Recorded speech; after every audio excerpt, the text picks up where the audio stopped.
Like many parents, I have spent hundreds of hours watching my children play sports. I was once at a soccer game that was typical of 10-year-olds. The kids were all over the field, and at any given point, you had no idea who had the ball. During halftime, an exasperated parent turned to me and said, "These games are a waste of our time. It's not like any of these kids are ever going to go play professional sports." By itself, this story is not unique. These games literally play themselves out dozens of times a day. But what is unique, and frankly frightening, is that we've come to expect a World Cup soccer performance out of a game played by little kids. And we're sending our children the message that when they don't deliver that performance, they shouldn't bother to play at all. Now, statistically, the parent is right. Far less than 1% of high school or college athletes will ever go on to a professional sports career. But statistics aside, this is a really great example of how we have let our obsession with perfection, known as the Nirvana fallacy, permeate our thinking. The Nirvana fallacy is not new. It dates back to the 1700s, and it was made famous by Voltaire's counter-argument that perfect is the enemy of the good. It's got a fancy academic definition, but it's really easily understood by a quote that we've likely all heard and some of us have said. If I can't do it perfectly, I'm not going to do it at all. I'm here today as a reformed perfectionist, as someone who advocates for the pursuit of good enough. Now, we could argue, if we all know that perfection is an illusion, why bother to discuss this at all? I argue that we think the opposite. We think that perfect is not only possible, but probable, and that by fixating on that perfect end state, we've lost our ability to negotiate incremental gains. My conversion to a reformed perfectionist happened many years ago at Madison Square Garden. I was a professional athlete. And one year, I qualified to run in the indoor track and field championships. The event was well attended, it was televised, and as a long-distance runner, I was in awesome shape. I came in dead last. For the next couple of days, I obsessed about my performance, until finally my coach reminded me, "Charly, you were one of 8 who qualified. Isn't that good enough?" Now, although this is a personal story, it resonates beyond me. We don't have to look very far to recognize how obsessed our culture is with perfection. The term Photoshop is tweeted hundreds of times a day. We spend billions of dollars every year in search of flat abs and shiny white teeth. And although these are superficial goals, if we look deeper at the Nirvana fallacy, we'll find areas that it has dangerously impacted parts of our world that are really important. Soon after my race at the Garden, a researcher by the name of Bob Goldman did a survey of elite athletes. He asked them if they would be willing to take a drug that guaranteed them a gold medal, but that would kill them within 5 years. Over 50% of the athletes said yes. Goldman was shocked at those results, and to make sure that he had accurate data, he repeated the survey another 5 times over the next decade with exactly the same results. So I'm going to ask you a question.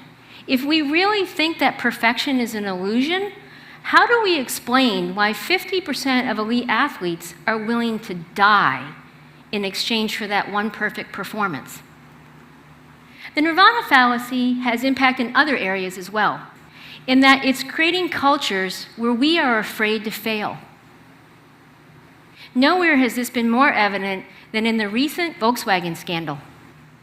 Executives and engineers were so obsessed with perfect car performance that they knowingly installed subpar emission software. That corrupt quest for perfection is going to cost Volkswagen billions of dollars, and it has already cost many people their entire career. The irony of that scandal is it could have been completely avoided if they had been willing to pursue good enough. But perhaps nowhere is the negative impact of our obsession with perfect more evident than on a set of systems that may be irreparable. Public policy requires compromise, and compromise requires letting go of perfect. The United States is a country that was formed on the quest for good enough. It says it in the first line of our Constitution. We, the people of the United States, in order to form a more perfect union. We didn't come here looking for perfect, we came looking for better. But over the past 5 or 6 decades, our democracy has frankly been floundering. Our political system is becoming increasingly held hostage to small groups who are intent on implementing their version of ideological perfection. This is the Nirvana fallacy at its most dangerous and its most extreme. Because these groups are so intent on winning that they have a reckless disregard for the impact of their actions. We only have to think back to 2013 to remember that the federal government was shut down for, I think, 15 or 16 days, all because we were unwilling to compromise on a key piece of legislation. That shutdown cost taxpayers $24 billion. Now, these are American examples, but if we look in today's paper, we'll find where similar challenges are happening around the globe. Japan, Britain, New Zealand, Australia, and some of the Scandinavian countries. So, where do we go from here? I've had 25 years to practice the pursuit of good enough, and because I am so competitive, I've needed the time. Last November, I ran for public office, and I came in last. Rather than obsessing about what didn't happen, I instead focused on the fact that my candidacy opened up a conversation about a really important public issue. If we get back to our tiny soccer players and we include all of our children, we can make a huge step forward by giving our kids a break. The pressures that our children feel from sports pale in comparison to the social and academic pressures they face as they grow up in a globally complex world. If we give our children permission to pursue good enough, we will grow adults who, as the future CEOs and political leaders, are willing to compromise. Corporations can make a huge change by moving away from cultures of fear and moving towards cultures of innovation.